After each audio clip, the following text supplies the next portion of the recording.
Hello friends, good morning, শুভ সকাল সবাইকে। কেমন আছো সবাই? আমি তো ভালোই আছি। দেখো, সকালবেলা বৃষ্টি দিয়েই আজকে দিনটা শুরু হলো। ঘুম থেকে ওঠার পরেই দেখলাম যে এরকম বৃষ্টি পড়ছে, তো সাথে সাথেই আর ভিডিও শুরু করিনি। তার একটু পর থেকে দেখো কেমন ঝিরঝির করে পড়তেই আছে।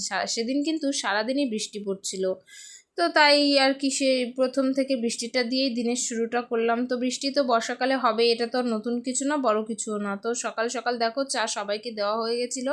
তো এটা শুধু আমার বরের জন্যই করা হচ্ছিলো, ওর জন্য গ্লাস আর কাপ রেডি করে রেখেছি। চাটা দেওয়া হয়েও গেছে। এরপরে দেখো রান্নাঘরে রয়েছিলাম, আমি কি করছিলাম কি জানি, আমার ঠিক মনে নেই। তো যাই হোক, সকালের খাওয়া দাওয়া হয়তো বা হয়েও গেছে, হয়তো হয়নি। তো দেখো আজকে রান্না হবে চিকেন। তো সেদিন চিকেন আনা হয়েছিল, সেদিন ছিল বুধবার। তো বুধবার দিন চিকেন রান্না হবে এনেছিল। আর চিকেন আনলে তো আমিই ধুই, এটা কোনো নতুন কিছু নেই। তো তারপরে দেখো একে একে এইভাবে আমি জল অনেকে জল পাল্টে পাল্টে ওরকম করে ধুই, ওটা আমি লাস্টে করি, কিন্তু একটা একটা করে পুরো পরিষ্কার করে ধুয়ে নিই, তারপরে সবগুলো অনেক জলের মধ্যে ছেড়ে ধুই। তো আমার না একেবারে চিকেনটা সাদা পরিষ্কার করে না ফেলে নিজেরই ঘেন্না লাগে। যখন আমি খাবো তখন আমার মনে পড়বে যে এটার মধ্যে তো রক্ত লেগেছিল। তো যাই হোক, সেই কারণে আমি নিজেই এই দেখো একটা একটা করে ধুয়ে এর মধ্যে এভাবে রাখবো। যেহেতু ফোনের ক্যামেরাটা এই হাত দিয়ে ধরে আছি, তাই এক হাত দিয়ে চেষ্টা করছিলাম ধোয়ার। তারপরে ফোনটা রেখে দিয়ে তারপরে দু হাত দিয়ে মানে সুন্দর করে ধুয়ে নেব। তারপরে দেখো কত কিছু রান্না হয়ে গেছে, মানে কতটা হয়ে গেছে আর কতটা হয়নি সবটাই তোমাদের সাথে শেয়ার করছি। যে দেখো আমার শাশুড়ি মা ছিল ওখানে, এর জন্য আর কি পুরোটা দেখানো হয়নি। ডাল রান্না হয়ে গেছিলো, আর এখানে ভাজাটাও হয়ে গেছিলো, আর চিকেনটা শুধু বাকি ছিল। তো তার জন্য চিকেন দই দিয়ে কিন্তু আমি আগেই ম্যারিনেট করে রেখে দিয়েছি।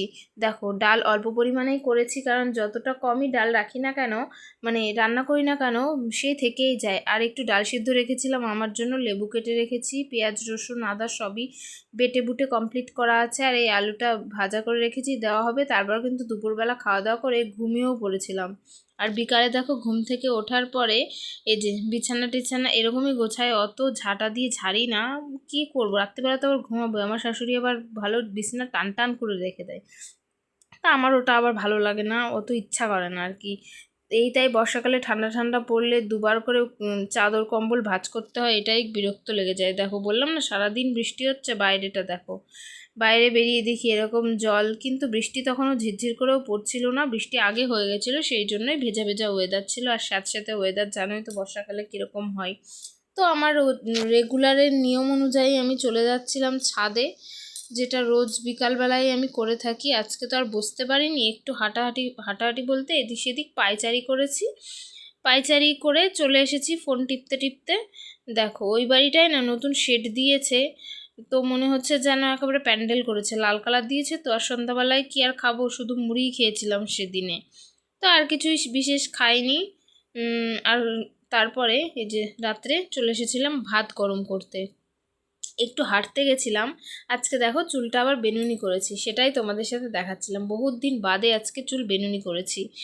তো তারপরে ভাত গরম করতে চলে এসেছিলাম। ওই যে ভাতের উপরে মাংসের গামলা, আর তার এই পাশে হাঁড়িতে ভাত বসিয়েছি, কারণ কয়েকটা ভাত কম ছিল। আর এই দেখো চলে এসেছিলাম পরের দিন বিকেলবেলায়। তো আগের দিনে সামান্য একটু ক্যাপচার করা হয়েছিল, তাই পুরোটা ওইটুকু মাত্র ভিডিও তোমাদের সাথে শেয়ার করব। এই কারণে পরের দিন বিকেলবেলা আবার এই যে এই ড্রামের পরে জল বেঁধে থাকে, আর এই জলটা ফেলতে না আমার খুবই ভালো লাগে। তো তারপরে আর কিছুই শেয়ার করিনি। তো টাটা আজকের মতো, সবাই ভালো থেকো, সুস্থ।